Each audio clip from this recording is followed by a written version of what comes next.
Oui, aujourd'hui, en compagnie de Louise Mercier de chez Albimax, eh bien, on parle de condo. Et moi, déjà, j'ai une question pour Louise Mercier, mais d'abord, je vais lui dire bonjour. Bonjour, Louise! Bonjour, Diane. Hey, Louise, merci beaucoup d'être avec nous pour nous parler chaque semaine de toutes sortes de choses qui captent mon attention personnellement. Les condos, je sais que dans l'histoire des condos, qu'on connaît depuis longtemps, il y a eu beaucoup d'engouement pour les condos et j'ai l'impression que il s'en construit quand même encore, mais qu'il y a un certain ralentissement depuis quelques années. Est-ce que c'est une impression vraie ou fausse? Ben, c'est une vraie impression. C'est vrai? En fait, oui, de toute façon, dans les journaux, dans les médias, on en parle. Il y a un ralentissement du côté de la construction parce que il y a beaucoup plus de condos à vendre qu'il y en a d'acheteurs pour les condos. D'ailleurs, à Montréal, la semaine dernière, il y a eu une nouvelle disant que les condos, on est rendu dans un marché d'acheteurs. Mm-hmm. C'est même pas un marché équilibré, là. C'est rendu vraiment un marché d'acheteurs. Donc, l'acheteur a le choix des condos. Mais Diane, j'ai une question. Est-ce que tu sais d'où ça vient, le mot condominium? Eh mon Dieu, je pense que je l'ai déjà su, mais là, tu me prends de court, je ne sais pas. Je peux pas m'en rappeler. Juste pour le fun, je me suis dit, je veux voir d'où ça part, ça. Ça part d'où? Puis en fin de compte, on dit pas le bon terme. On appelle ça des condominiums, mais ça vient du droit d'exercer une autorité de 2 pays ou de plusieurs pays sur un même territoire. OK. Donc, condominium, copropriété, c'est la même affaire. C'est plusieurs personnes qui ont le droit d'exercer sur un même territoire. Mais c'est surtout pour les territoires fluviaux et maritimes. En fin de compte. Ouais, ça vient de là. Fait qu'une petite anecdote comme ça. Excellent. Mais de quoi tu voulais nous parler précisément au sujet des condos aujourd'hui? C'est que quand on achète un condo, des fois, on pense que c'est facile d'acheter un condo, tout ça, mais il y a énormément de choses à vérifier. Il y a plus de choses à vérifier que quand on achète une maison toute seule.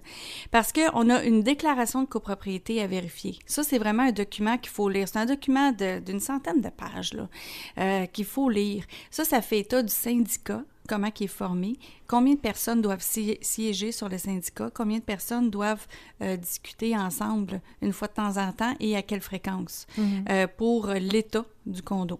En fin de compte.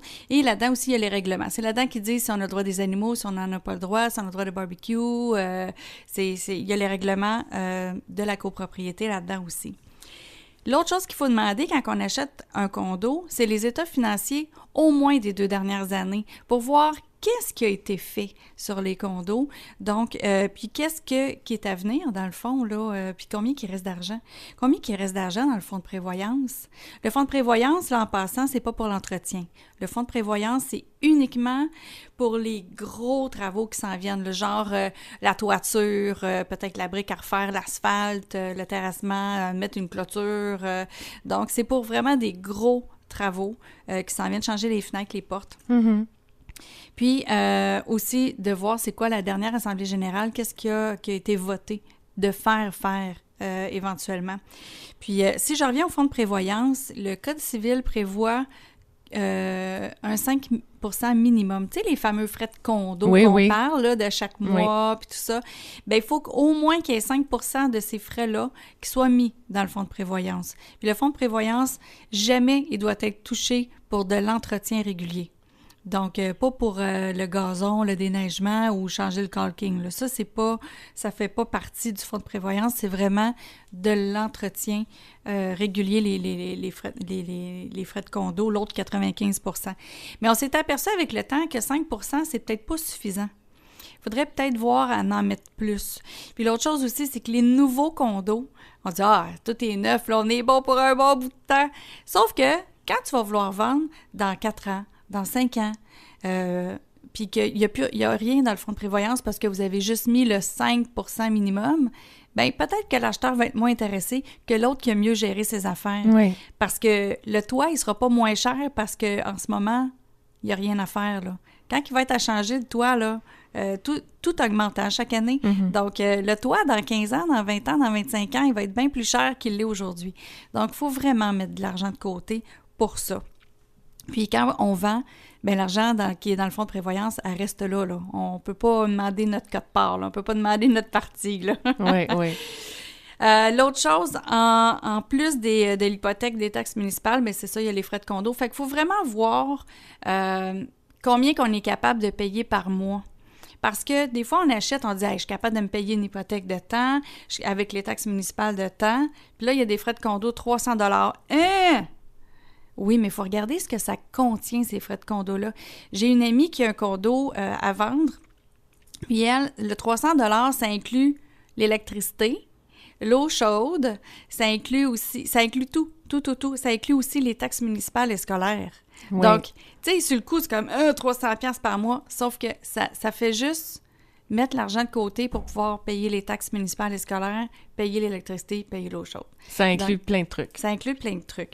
Donc, il faut regarder ça aussi. Des fois, on regarde rapidement, on regarde les frais de condo, mais qu'est-ce que ça inclut? C'est ça. Donc, l'aide d'une conseillère à l'immobilier comme Louise Mercier de chez Albimax, c'est sans doute très utile lorsqu'on achète un condo parce qu'effectivement, on veut comparer les différents frais de condo, des condos qui nous intéressent. On veut comparer tout ça et c'est assez fastidieux. Il y a beaucoup de choses à comparer quand on s'intéresse, disons, à 5 condos différents. Là. Ah, tout à fait. Alors, si on veut se renseigner et avoir ton aide pour comparer tout ça, on téléphone à quel endroit? Au 1-855-ALBIMAX, ALBYMAX. Puis, vous pouvez venir sur notre page Facebook aussi. Donc, Albimax, agence immobilière sur Facebook.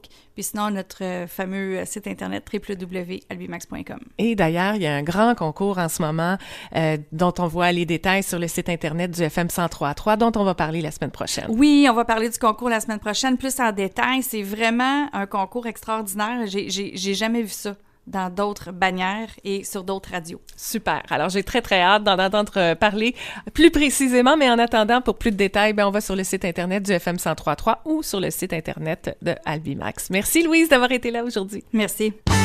La radio allumée. FM